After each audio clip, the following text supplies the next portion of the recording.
All right, hi guys. We are going to start our unit on cells today. So let's dive right in. First, I do want to let you know that we're going to do notes a little bit differently this time. Normally, we have a template that we cut out and glue into our notebook, but today we're going to just take notes directly into our notebook. I've included a picture here so you can see kind of what that looks like.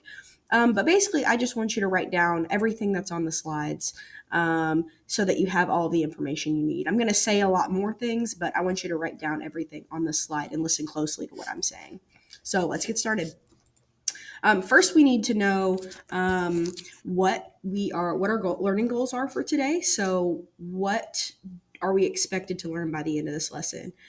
So, by the end of this lesson, to master this lesson, you should be able to explain what cells are, and you should also be able to describe how scientists first observed cells and developed the cell theory. We're actually not going to get too far into the how scientists first observed cells. We're going to do some more activities on that coming up. It won't be a lot in this video, but we will learn a bit about cell theory and what that is. All right. So first, what are cells? What do you think a mushroom, a tree, a spider, a bird, and you have in common? All are living things or organisms.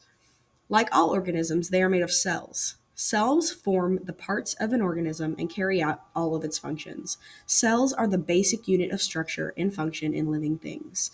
Be sure to write that down in your notes. You can pause as needed, of course. So, when you describe the structure of an object, you describe what it is made of and how its parts are put together. For example, the structure of a building and depends on the way its bricks, steel beams, and other materials are arranged. The structure of a living thing is determined by the amazing variety of ways that its cells are put together. As far as function, an organism's functions are the processes that enable it to live, grow, and reproduce. Those functions include obtaining oxygen, food, and water, and getting rid of wastes. Cells are involved in all of these functions. For example, cells in your digestive system absorb food. The food provides your body with energy and materials needed for growth. Cells in your lungs help give you oxygen. Your body cells work together, keeping you alive. And for each cell to stay alive, it must carry out many of the same functions as an entire organism. Um, be sure to catch all this, write it down. So, what's cell theory? Until the 1600s, no one knew cells existed because there was no way to see them.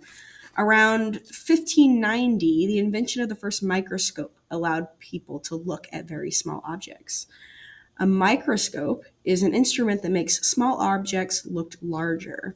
We're going to get into microscopes later in the week, and we're actually going to get to pull out the microscopes and look at cells with them. Over the next 200 years, this new technology revealed cells and led to the development of the cell theory.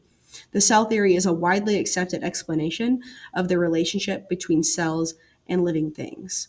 The cell theory states the following: all living things are composed of cells.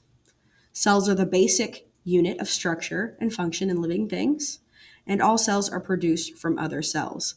So living things differ greatly from one another, but all are made of cells. The cell theory holds true for all living things, no matter how big or small.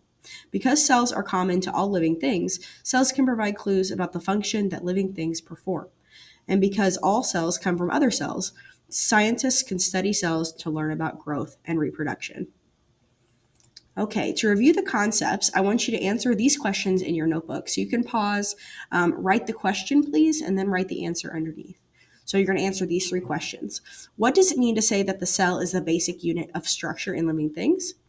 What does it mean to say that the cell is the basic unit of function in living things? And what does it mean to say that the cell theory is true for all living things? All right, thanks, guys.